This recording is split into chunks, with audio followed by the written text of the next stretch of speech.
Good morning, student. Last class we have studied about the total utility and marginal utility, the difference between the total utility and the difference between the marginal utility. The law of diminishing marginal utility, the theory is given by Dr. Alfred Marshall. Next, we are going to study the law of demand. The law of demand for the single commodity. So, the law of demand is also given by Dr. Alfred Marshall. So, he explained why there is a downward movement in the demand curve. What is the reason behind the slope of demand curve? The explanation already provided in the law of diminishing marginal utility. So, what does it state? The law of diminishing marginal utility, according to Alfred Marshall, the additional benefit which a person derives from a given increase of his stock of a thing diminishes with every increase in the stock that he already has. In simple words, we can say the law of diminishing marginal utility, it explains that when you are having any particular commodity continuously without any break, the utility which is derived from that commodity, it is goes on diminishes, it is goes on reducing. And this law will continue unless and until you stop your consumption. Till that process, this law will goes on continuing. So next, today we are going to study about the law of diminishing marginal utility with the help of demand curve. Why it is important in the law of demand? Cardinal utility analysis can be used to derive demand curve from a commodity. So cardinal utility analysis. So in previous class I explained you what is the difference between cardinal utility analysis and ordinal utility analysis. Where it comes to cardinal utility analysis, where we measure utility in terms of number. If we are representing the utility in terms of number, we will call it as a cardinal utility analysis.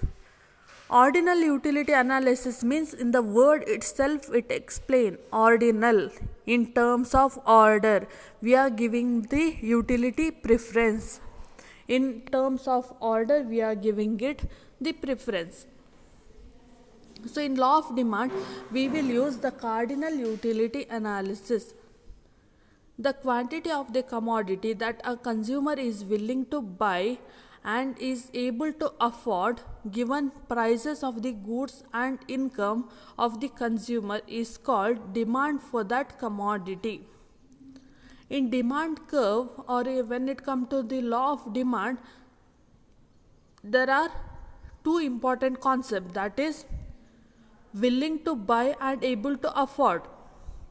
If both the things are missed or any one of the element is not satisfied, then we are not able to tell it as a demand. So let me tell you what is the difference between these two things.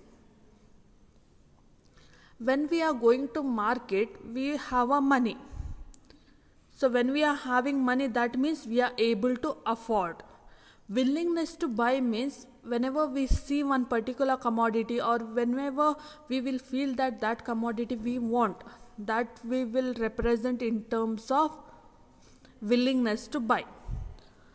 So what happens, any of this one element is missing, you are going to market, and in the market you can see many vegetables. In that one particular vegetable is there which you don't like. So let me give the example of carrot. So you don't like the vegetable carrot. So you have now ability to buy. Whether you have willingness, no, you don't have any kind of willingness to buy that particular commodity.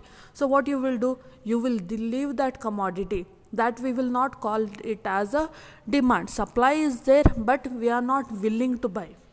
Next one, able to afford. Able to afford means we should have money to purchase that particular commodity. Now I went to one showroom, that is car showroom. So one BMW new model car is there. Willingness to buy. I'm willing, I want to buy that car. But what happens? I'm not having sufficient money in my hand. That we will call it as a able to afford. If any one thing is missing, then we will not able to consider that particular commodity as a demand.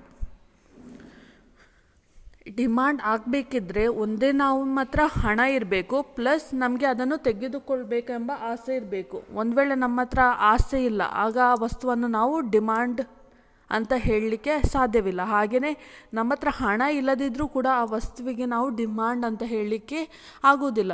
So ನಾನು ಡೈಮಂಡಿಗೆ demand ಮಾಡುವ ಹಾಗಿಲ್ಲ. ನನ್ನ ಹತ್ರ ಹಣ ಇದ್ದರೆ ಮಾತ್ರ ನಾನು ಡೈಮಂಡಿಗೆ demand ಮಾಡ್ಬೋದು.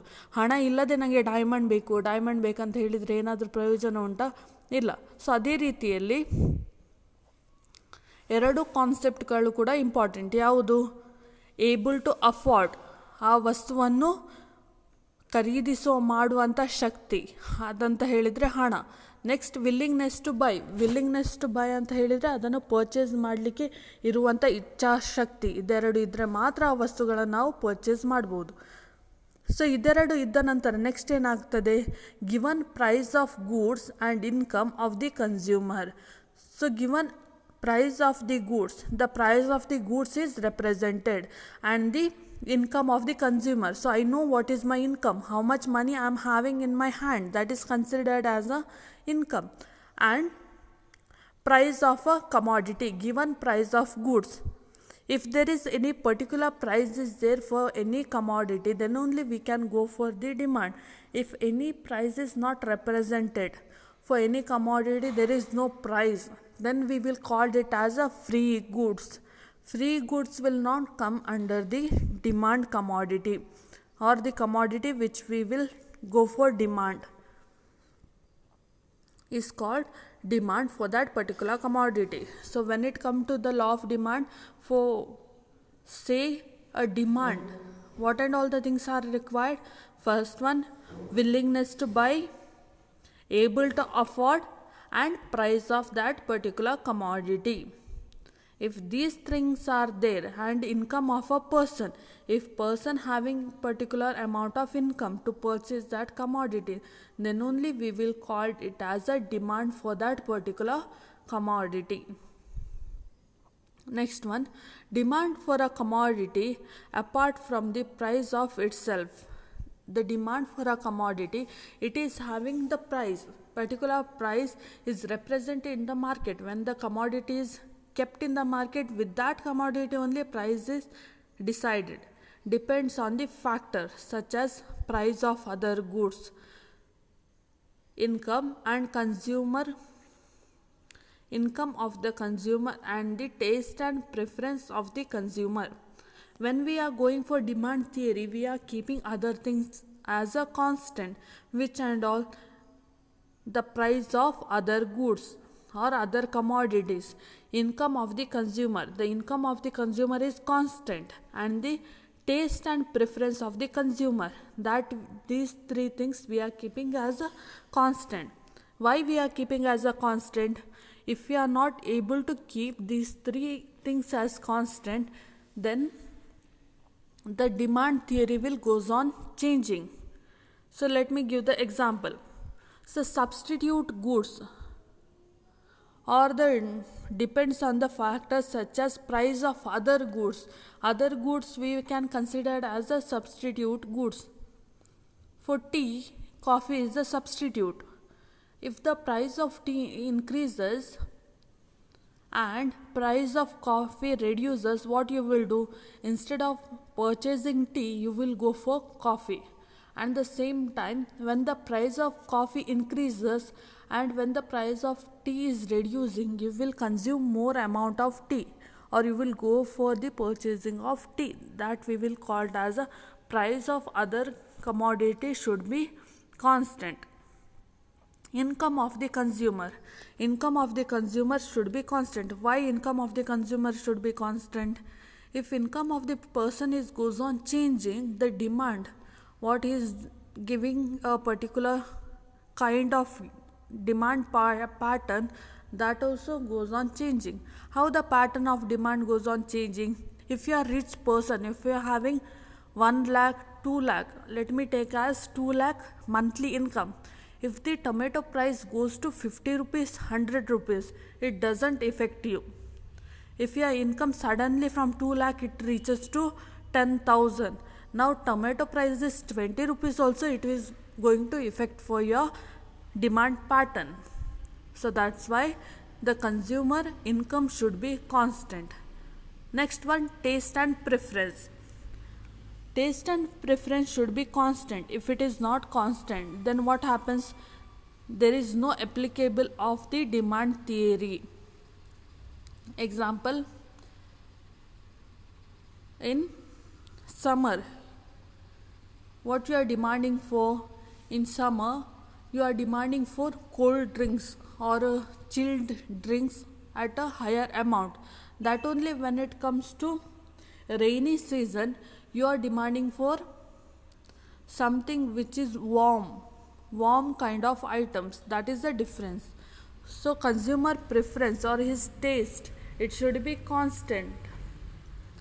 So I hope you are till here you understood what is the meaning of demand, how it is going to use. And one more thing, till here I have given you the notes. Till the difference between total utility and marginal utility, I have given the notes. Now when you are writing the law of demand, you have to write the notes. You continue your notes writing after this point.